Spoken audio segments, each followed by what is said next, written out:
પ્રિયો, આમ તો અનંતકાળ, અને એ અનંતકાળમાં અનેકો વાર ભાષાઓનું પરિવર્તન થયું હશે.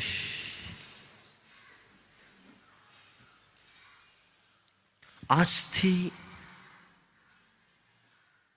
300-400 વર્ષ પહેલા અલગ ભાષા ચાલતી હશે.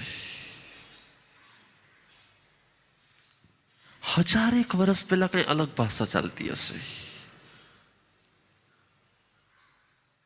મહાવીરના સમયમાં કદાચ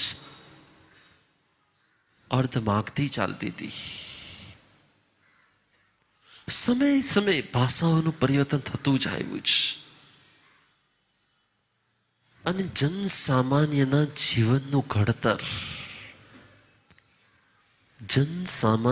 જીવનનું ઘડતર હંમેશા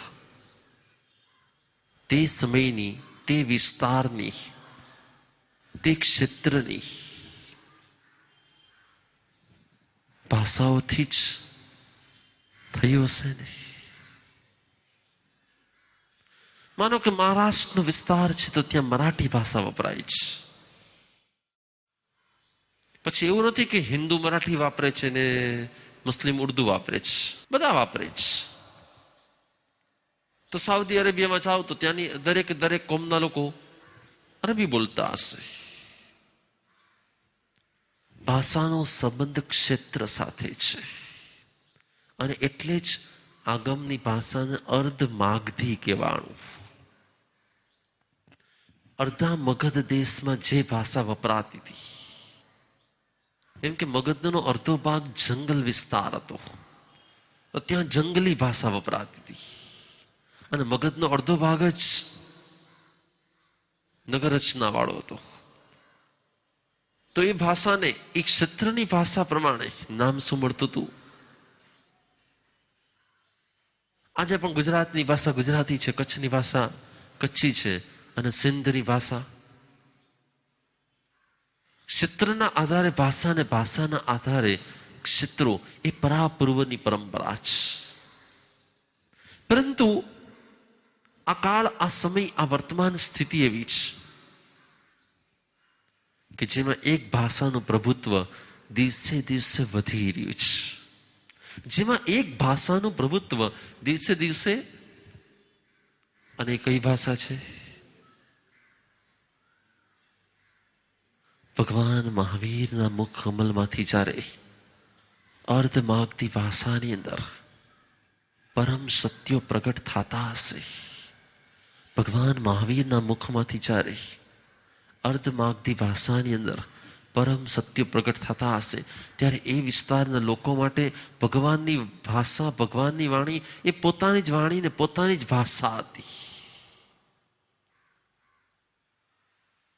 અને જ્યારે આપણે સમજી શકીએ એવી ભાષામાં જ્યારે દેશના કે પ્રવચન ચાલતું હોય, ત્યારે આપણા માટે વધારે અસરકારક હોય છે. હોય ને? यदि मैं अभी हिंदी में बोलने लगूंगा तो थोड़ा डिफरेंस लगेगा, थोड़ा लगता है नहीं ये भाषा समझ में तो आ रही है. સમજમાં આવવું અલગ વસ્તુ છે ને સ્પર્શી જવું એ પણ અલગ વસ્તુ છે. એટલે જ ભાષાની આગળ એક શબ્દ વપરાણો.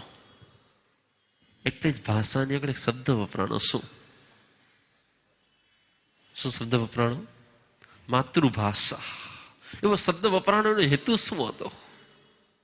કે જન્મથી જ જે ભાષા સાથે જિંદગી વણાઈ જાય છે, જન્મથી જ જે ભાષાની સાથે જિંદગી વણાઈ જાય છે, એ આપણી માટે માતૃભાષા બની જતી હોય છે.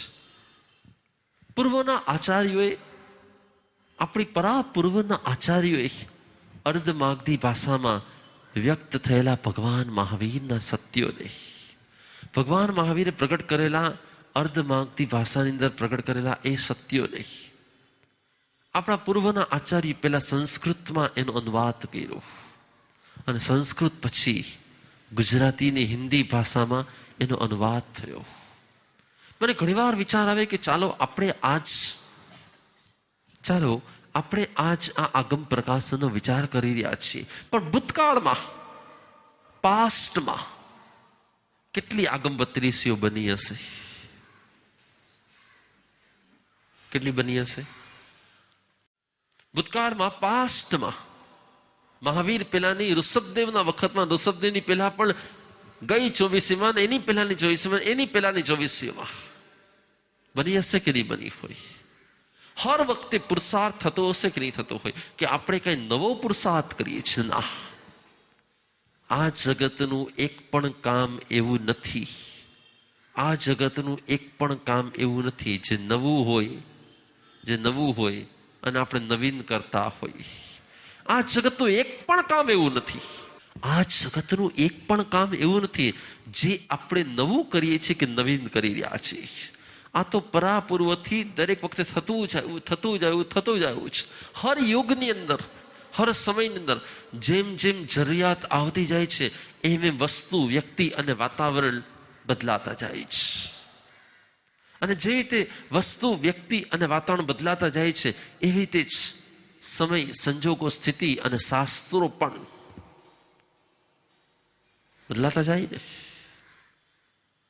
અને એવી સ્થિતિમાં આપણે અત્યારે આવ્યા છીએ.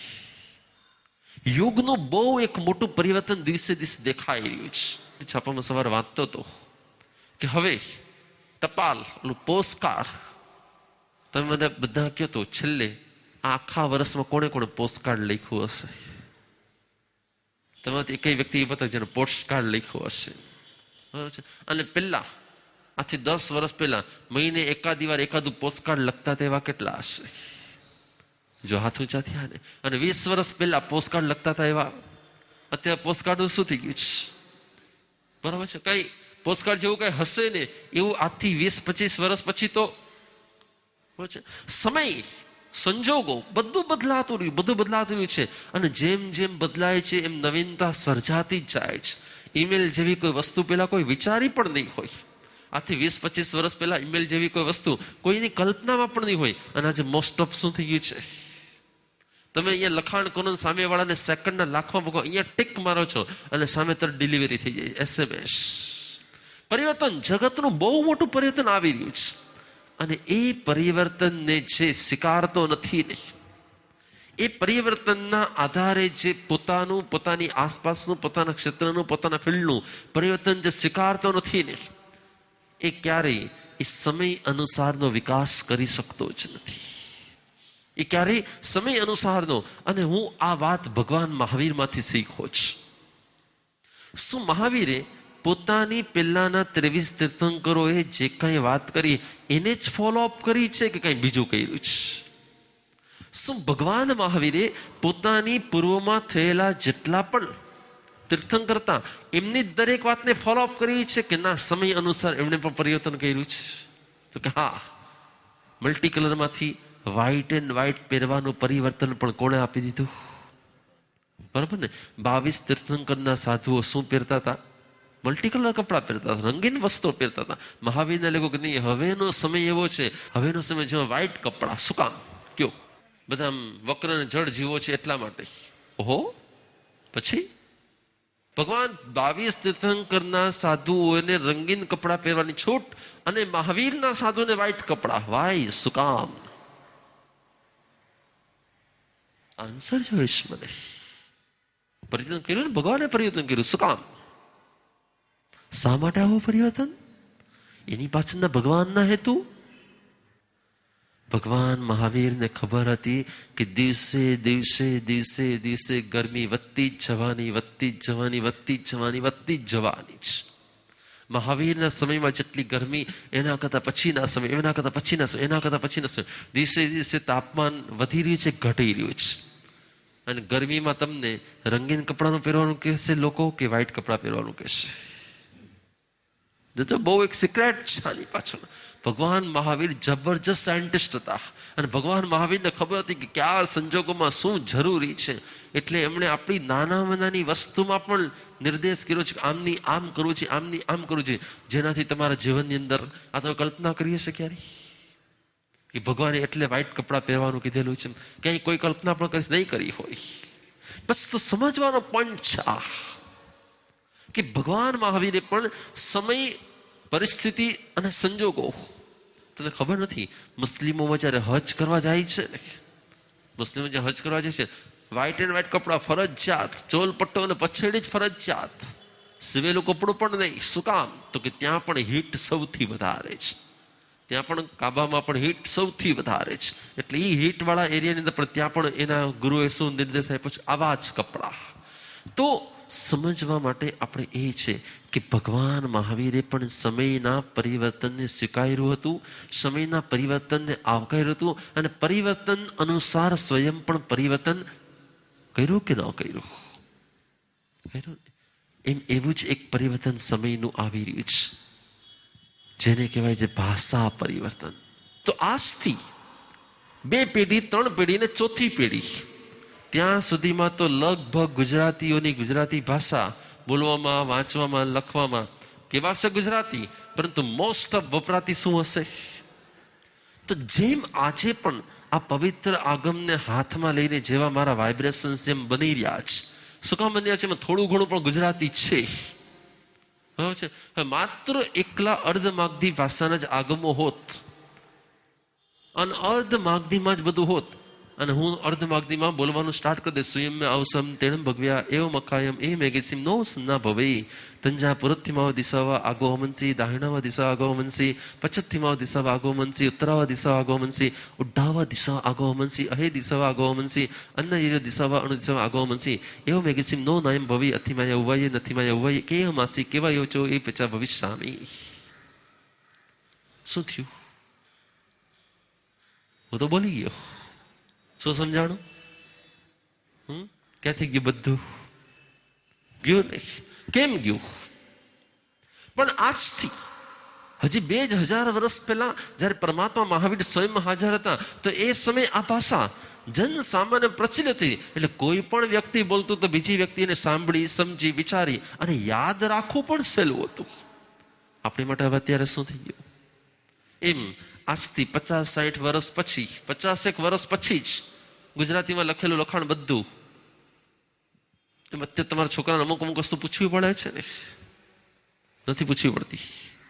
અમુક આ છોકરાને પણ ગુજરાતીના અમુક વર્ડ વાપરું તો મને પૂછે કે એનો મિનિંગ શું, એનો અર્થ શું થાય? એટલે અત્યારની પેઢીમાંથી ધીરે ધીરે ગુજરાતી ભાષા વિલુપ્ત થવા લાગી છે. તો આપણી પાસે જે કંઈ આગમો છે અર્ધમાગધી ભાષામાં છે. આપણી પાસે જે પરમાત્માની વાણી છે એ ગુજરાતી કે હિન્દી ભાષામાં છે. આપણી પાસે જે વાણી છે તેને આપણે આજની પેઢીની ભાષામાં, આજની જે યુવા પેઢી છે એની ભાષામાં આપણે મૂકી શક્યા નથી. અને માટે જ એક ભગીરથ પુરુષાર્થ શરૂ થવાનો છે. શેનો? માટે જ એક ભગીરથ પુરુષાર્થ શરૂ થવાનો છે. શેનો? આગમ અનુવાદનો, આગમ ટ્રાન્સલેશનનો. અને કોઈ પણ પુરુષાર્થ જ્યારે શરૂ થાય ને, કોઈ પણ પુરુષાર્થ જ્યારે શરૂ થાય ને, ત્યારે એક ઉત્સાહ હોય, એક ઉમંગ હોય, એક અંદરનો ભાવ હોય. પણ જેમ જેમ સમય જાય ને એમ શું થાય? એ ઉત્સાહ, એ ભાવ, એ અંદરનો ઉમળકો, એ જોશ, એ હિંમત, બધું શું થતું હોય છે? અને એવું ન થાય ને એની માટે ભગવાન મહાવીરે આગમમાં એક શબ્દ વાપર્યો છે.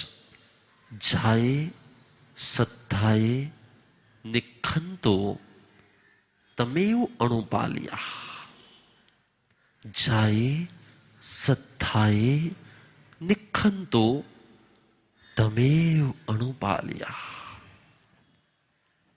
તો જે શ્રદ્ધાથી કોઈ પણ પુરુષાર્થ, જે પુરુષાર્થ ધર્મના ક્ષેત્રનો કોઈ પણ પુરુષાર્થ, તો જે શ્રદ્ધાથી ઉપાડે છે ને, શરૂઆત કરે છે ને, તમે એ પૂર્ણ ન થાય ને ત્યાં સુધી, એ પૂર્ણ ન થાય ત્યાં સુધી તે પુરુષાર્થ કરતો રહે છે. એમ કે ભગવાને ખબર હતી કે આ શરૂઆતમાં સુરાજ.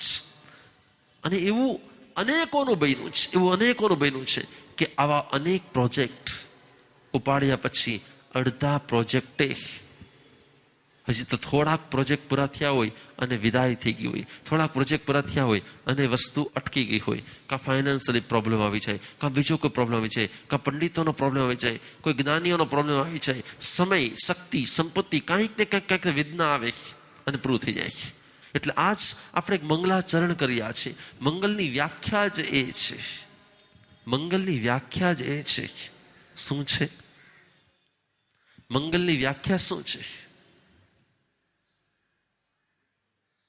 પ્રારંભથી પૂર્ણતા સુધી જે નિર્વિઘ્નતા આપે ને એને મંગલ કહેવાય છે. પ્રારંભથી પૂર્ણતા સુધી જે નિર્વિઘ્નતા આપે ને એને મંગલ કહેવાય છે. પ્રારંભ થાય પણ પૂર્ણતા સુધી જો ન પહોંચે તો, એટલે પ્રારંભથી પૂર્ણતા સુધી જે નિર્વિઘ્નતા આપે, વિઘ્ન વિહીન દશા આપે, જેને કારણે શરૂઆત કરેલી હોય અને મધ્યમાં પણ એટલો જ આવેગ, એટલો જ ઉત્સાહ રહીએ અને પૂર્ણતા સુધી આપણે પહોંચી શકીએ, એને શું કહેવાય છે? એને મંગલ કહેવાય છે. પણ આપણે બધા એક સંકલ્પ લેવો જોઈએ. ભગવાન એમ કે છે ત્યાગ વગરનો યોગ ન હોય. ત્યાગ વગરનો યોગ ન હોય એટલે શું? યોગ એટલે આપણે જે કરવા ધારીએ છીએ તેની પરિપૂર્ણતા. યોગ એટલે આપણે જે કરવા ધારીએ છીએ ને તેની સિદ્ધિ, એને યોગ કહેવાય છે. જેમ કે બે જણા, આ મને ક્યારે મળશે? અરે મળશે, પણ તું કંઈક ત્યાગ કરતો મળી જશે. આ ક્યારે થશે? તું કંઈક ત્યાગ કરતો થઈ જશે. આ કેવી રીતે બનશે? તું કંઈક ત્યાગ કરતો. ભગવાન કહે છે ત્યાગ છે ને તે યોગનું કારણ છે. ત્યાગ એ યોગનું કારણ છે. એકવાર એવું બનેલું, એક ભાઈ મારી પાસે આવેલા અને ભાઈ બહુ પ્રોબ્લેમમાં હતા. મને કે ગુરુદેવ પ્રોબ્લેમનું કંઈક સોલ્યુશન જોઈએ છે. આમ કંઈક આટલું કંઈક સારું થઈ જાય ને તો બહુ સારું લોકો, મને બહુ પ્રોબ્લેમ થઈ ગયો છે. મેં કંઈક કામ કર, તારા પ્રોબ્લેમ સોલ્વ થઈ જાય, તારો યોગ થઈ જશે, તને જે જોઈએ છે તને મળી જશે, પણ તારે કંઈક ત્યાગ કરવો પડશે. મને કે તમે કહો ને શું ત્યાગ કરું? કાંઈક મીઠાઈ છોડી દે, યા ફરસાણ છોડી દે, કંઈક તો છોડી દે, તું કંઈક ત્યાગ કર. હવે શું થાય? કંઈક તો છોડવું જોઈએ ને. ગુરુદેવ મીઠાઈ બહુ ભાવે છે, નહીં છૂટે, ફરસાણ છૂટી જશે. ફરસાણ છોડી દે. પણ ગુરુદેવ ફરસાણ તો બે જાતના હોય. તાજા ફરસાણ પણ હોય ને વાસી ફરસાણ પણ હોય. એક ગરમા ગરમ જે બને ભજીયા ને એ બધું એ પણ હોય, અને ડબ્બામાં ભરી રાખેલી બધે ચેવડા ને ગાંઠિયા ને એવું બધું હોય. ગુરુદેવ ગરમ તો મારાથી કઈ નહીં છૂટે, મને બહુ ભાવે. એક કામ કે ચાલ તું જે વાસી હોય તારા ડબ્બામાં જે ભરી રાખતા હોય એ બધું છોડી દે. ગુરુદેવ એમાં પણ પાછા બે જાતના હોય, ગાંઠિયા પણ હોય ને ચેવડો ને એવું બધું પણ હોય. મેં કહું ગાંઠિયા છોડી દે.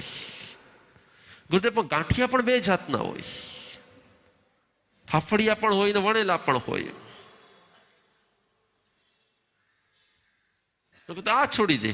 તો કે એમાં પણ પાછી બે જાત હોય, તીખા પણ હોય ને મીઠા પણ, ઓલા પણ હોય, મોળા પણ હોય.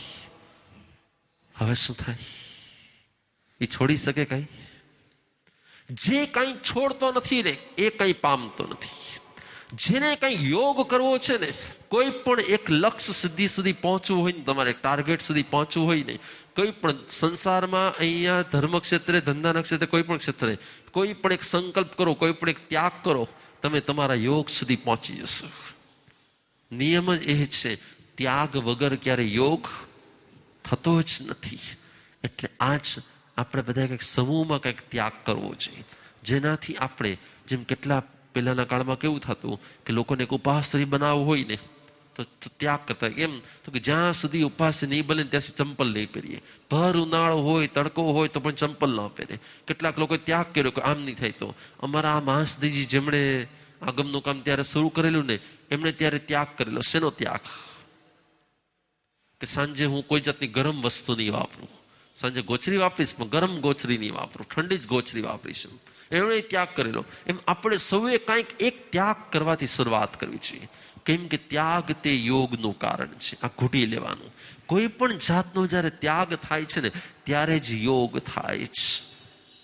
અને જો સમૂહમાં ત્યાગ થશે ને તો કામ વહેલું પૂરું થશે. સમૂહમાં ત્યાગ નહીં થાય ને તો કામ વહેલું પૂરું નહીં થાય. શું છોડવું જોઈએ? પ્રિયમાં પ્રિય વસ્તુ છોડી દેવી જોઈએ. બધાએ કોઈ એક વસ્તુ પર જવું જોઈએ કે આ વસ્તુ જ્યાં સુધી આગમ, કેમ કે આગમ જે છે, આ જે ઇંગ્લિશ ટ્રાન્સલેશન છે, એ મારીને તમારી માટે જેટલું સહાયક છે ને, એના કરતા આવતી પેઢી માટે સહાયક છે.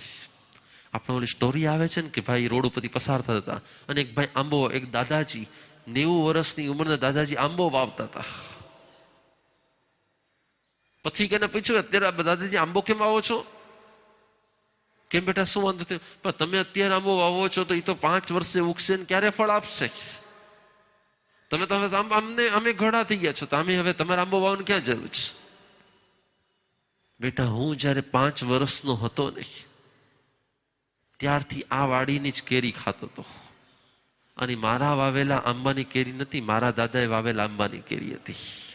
મારા દાદાએ વાવેલા આંબાની કેરી હતી, હું ખાતો હતો. તો આજ હું જે વાવું છું ને, એ ત્રીજી પેઢીએ પહોંચે ને એની માટે હું વાવી રહ્યો છે.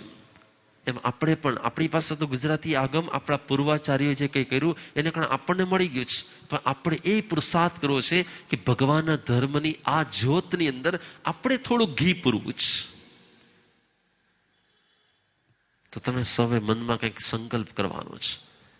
આજે સૌએ એક સંકલ્પ કરવાનો છે. કોઈ પણ જાતનો એક ત્યાગ કરવાનો છે. કોઈ પણ એક જાતની સ્વીટનો ત્યાગ, કે કોઈ પણ એક જાતની વસ્તુનો ત્યાગ, કે ત્યાં સુધી હું ટીવી નહીં જોઉં, કે ત્યાં સુધી હું કાંઈ, કોઈ પણ એક મહત્વપૂર્ણ વસ્તુ કે જે તમારી સાથે તમને રોજ યાદ કરાવે. પણ એ ત્યાગ યોગ કરાવે છે એનું મૂળભૂત કારણ શું છે? તો કે જેનો ત્યાગ કર્યો હોય એટલે વારંવાર આપણને યાદ આવે કે આપણે શેની માટે ત્યાગ કર્યો છે. કે આગમનું કામ, એટલે આપણા હૃદયમાંથી એક પ્રાર્થના જન્મે કે જલ્દી હવે આગમનું કામ પૂરું થઈ જાય, જલ્દી આગમનું કામ પૂરું થઈ જાય. હવે બધાની પ્રાર્થના સાથે મળે અને વિશ્વ શક્તિની સાથે જોડાઈ જાય તો વિશ્વ શક્તિ શેમાં કામમાં લાગી જાય? પાછી એ યોગના કામમાં લાગી જાય અને ઓટોમેટિક એ યોગ થવા લાગે. એટલે બધું જ સાયન્ટિફિક છે. ત્યાગ યોગનું કારણ છે. શું કામ? તો કે ત્યાગ વિશ્વ શક્તિને આકર્ષે છે અને વિશ્વ શક્તિ યોગ કરાવી દે છે. આગમ મહોત્સવનો જ્યારે આપણે મંગલ પ્રારંભ કરી રહ્યા છીએ, અમારી એવી ભાવના છે કે આ કાર્યની અંદર કેટલાક લોકો ધનથી જોડાશે, કેટલાક લોકો મનથી જોડાશે. તમારી આસપાસમાં એવા ઘણા બધા ભાવિકો હશે જેમનું ઇંગ્લિશ બહુ પાવરફુલ હશે, જે સંપત્તિથી યોગદાન નહીં આપી શકતા હોય પણ સમયનું યોગદાન આપી શકતા હશે. તો એવા ભાવિકોને તમે અહીંયા કોન્ટેક્ટ કરાવજો. કેટલાય પંડિતો, કેટલાય વિદ્વાનો, કેટલાય સાહિત્યકારો, એ બધા જ આની અંદર જોઈન થશે. આ પૂર્વે પણ અનેક આચાર્યોએ આવા મહત કાર્યનો પ્રારંભ કરેલો હતો, પણ હજી સુધી પરિપૂર્ણ રીતે કોઈ પણ આચાર્ય આ કાર્યને પરિપૂર્ણ કરી શક્યા નથી. આપણે સૌએ એવી ભાવના ભાવી કે આ જીવનમાં અમે છીએ ત્યાં સુધીમાં જ આ આગમનો પ્રોજેક્ટ, બરોબર ને, પૂરો થઈ જાય. આપણે સૌ એ જ ભાવના ભાવી. નહીતર જે કામ રહી જાય છે ને અધૂરું, પછી એમની પછીના એ કાર્યને આગળ વધારી શકતા નથી અને કાર્ય અધૂરું રહી જતું હોય છે. આ એક એવું કાર્ય છે કે વિશ્વની લાઇબ્રેરીમાં કોઈ અમેરિકન માણસ ક્યાંકથી સાંભળે કે મહાવીર જેવી કોઈ વ્યક્તિ ઇન્ડિયામાં હતી જે બહુ પાવરફુલ હતી, જેનું જ્ઞાન બહુ, એવું કંઈક કંઈક સાંભળે એટલે તો મહાવીર કોણ છે, લાવ મહાવીરે શું કીધું છે, અને કોઈ નેટ પર સર્ચ કરે કે ક્યાંક બીજે સર્ચ કરે, પણ એને ભગવાન મહાવીરના આગમો પ્રોપર રીતે જેવા છે એવા, જેમ છે તેમ ન મળે તો શું થાય? અને જો એની મળી જાય અને એને જો શ્રદ્ધા આવી જાય તો, મેં હમણાં થોડા દિવસ પહેલા અહીંયા કીધું હતું કે હું ગયા વખતે જ્યારે બોધ ગયામાં ગયેલો બિહારમાં, અને ત્યારે હું જે બર્મીસ લોકોના બૌદ્ધ વિહારમાં ઉતરેલો, અને ત્યાં અચાનક જ એક પર્સન સાંજના સમયે ગોતતો મને આવેલો. અમે એની પાસે, અમે જ્યાં બેઠા ત્યાંથી અમને બોલાવ્યા. જે મેઇન મઠના અધિપતિ જે હતા બૌદ્ધ સાધુ એમણે અમને બોલાવ્યા કે આ ભાઈ તમને મળવા માટે આવ્યા છે. એ પણ એકદમ બૌદ્ધ સાધુ જ હતા. એનું નામ હતું ડોક્ટર લામ. એનું નામ હતું ડોક્ટર લામ. એ પણ બૌદ્ધ સાધુ જ હતા. એકદમ બિચારા અભિવાદન કર્યું, ખૂબ પ્રેમથી પગે લાગ્યા, બધું જ કર્યું. અને પછી મને કીધું કે હું 2 દિવસ પહેલા ઓસ્ટ્રેલિયામાં હતો. ઓસ્ટ્રેલિયામાં મને અચાનક જ એવું થયું કે તારે ઇન્ડિયામાં કોઈ એક એવા પર્સનને મળવાનું છે. મને બુદ્ધનો જાણે સંકેત મળ્યો કે મારે ઇન્ડિયામાં જઈને કોઈ, એટલે હું મારું ત્યાંનું મિશન અધૂરું મૂકીને બાય ફ્લાઇટ ત્યાંથી આ સવારે જ અહીંયા આવ્યો છું. અને સવારથી હું શોધી રહ્યો છું કેટલાય લોકોને મળ્યો છું, પણ મને ખબર નથી કે મારે કોને મળવાનું છે. હવે તમને મળ્યા પછી મને યસ કે મારે તમને જ મળવાનું છે. અમારા લોકો વચ્ચે ઘણી બધી ચર્ચા થઈ, ધર્મની, બીજી ત્રીજી બધી જ. પછી એણે કીધું કે તમે મારા આશ્રમમાં પધારો. એનો પણ બહુ મોટો જબરજસ્ત આશ્રમ હતો. 2 દિવસ પછી અમે એમના આશ્રમમાં ગયા. ખૂબ ચર્ચા વિચારણા કરી મેં લોકોએ. ત્યારે ખબર પડી કે પોતે પણ જન્મથી બુદ્ધિસ્ટ નહોતા. એ તો ક્યાંય યુરોપના કોઈ દેશમાં જન્મેલા પર્સન હતા. અને ક્યાંકથી એના હાથમાં બુદ્ધનું સાહિત્ય આવી ગયું, બુદ્ધના ગ્રંથો આવી ગયા. ગ્રંથોને વાંચવાથી જ એમ તો બસ મારે પણ બુદ્ધિસ્ટ બની જવું છે. એટલે એણે પોતાનો કરોડો રૂપિયાની સંપત્તિ બીજું બધું જ છોડી અને પોતે બુદ્ધિસ્ટ ધર્મનો સ્વીકાર કરી અને બોધ ગયામાં આવી ગયા હતા. આપણી સાથેની ચર્ચા પછી 3 દિવસ પછી એણે અમારી સાથે વિહાર પણ કર્યો. 1 દિવસ હતા, કેપેબલ હતા પર્સન, બહુ જોરદાર હતા. અને એને જાણવાનો પણ ખૂબ રસ હતો અને પોતાની સાથે જે બન્યું છે કહેવાનો પણ ખૂબ રસ હતો. અમારી સાથે વિહાર પણ કર્યો અને બધી વસ્તુને એડજસ્ટ પણ કરતા હતા. એણે છેલ્લે એક શબ્દ કીધું કે જો 12 વર્ષ પહેલા મને મહાવીરનો ધર્મ કોઈ સમજાવ્યો હોત, આવો શ્રેષ્ઠ ધર્મ છે એવું મને જો પહેલા કોઈ સમજાવ્યું હોત ને, તો હું ચોક્કસ જૈન બની ગયો હોત, ચોક્કસ હું મહાવીરનો ફોલો થઈ ગયો હોત. મને ખબર નહીં કે મહાવીરનો ધર્મ આટલો શ્રેષ્ઠ છે. મને ખબર નહીં કે વર્લ્ડમાં આવા જૈન ધર્મ જેવો પણ એક શ્રેષ્ઠ ધર્મ છે, જ્યાં કીડીની પણ રક્ષાની વાત તો કરે જ છે, પણ નાનકડી વનસ્પતિની પણ રક્ષાની વાત કરે છે. આવું તમે ક્યારે જાણ્યું જ નથી. હવે તો હું બુદ્ધ સાધુ બની ગયો છું, એટલે આ ભવે તો હું કદાચ હવે જઈને તો સ્વીકારી શકું કે ન સ્વીકારી શકું, આપણે કોન્ટેક્ટમાં રહેશું વારંવાર. તમે મારે ત્યાં વિયેતનામમાં એણે બધું કામ કરેલું હતું. તમે ત્યાં વિયેતનામમાં આવો, આપણે ત્યાં ઘણું બધું કામ કરશું. એને સાંભળીને, એની આ વાત સાંભળીને તમને અત્યારે કેવું થાય છે કે જો વર્લ્ડ લેવલે પરમાત્માના આગમો, પરમાત્માના શાસ્ત્રો, પરમાત્માની વાતો, પરમાત્માના ગ્રંથો પહોંચી ગયા હોત તો બોલો, તો બસ આપણે એવું ઈચ્છીએ જ કે ભગવાન મહાવીરના આ આગમ ગ્રંથો, કેમ કે એક વસ્તુ હંમેશા યાદ રાખજો, મારી તમારી ગમે એટલી પ્રવચનની શૈલી સારી હોય ને, અને મારા તમારા પ્રવચનના કદાચ પુસ્તકો બહાર પડી જાય ને, તો પણ જે મહાવીરની વાણીમાં જે સત્વ હોય, મહાવીરની વાણીમાં જે તત્વ હોય, આગમમાં જે સત્વ અને તત્વ હોય, એ સામાન્યના ઓલામાં હોય જ નહીં. અમારું પ્રવચન ગમે એટલું સારું હોય ને, તો પણ આગમની આગળ તો કંઈ ગણાય જ નહીં. બસ હું તો તમને એટલું કહીશ કે આપણે સૌ ભેગા મળીને ભગવાન મહાવીરના આ ધર્મ ગ્રંથને, ભગવાન મહાવીરની આ જ્ઞાન ધારાને, ભગવાન મહાવીરે જગતને બતાડેલા આ સત્ય અને અહિંસાના રસ્તાને, ભગવાન મહાવીરે બતાડેલા આ પ્રેમ ને કરુણાના માર્ગને જગતના સર્વ જીવો પામે, જગતના સર્વ જીવો એમાંથી પોતાનું જીવન પરિવર્તન પામે અને જગતના સર્વ જીવો સુખી થાય.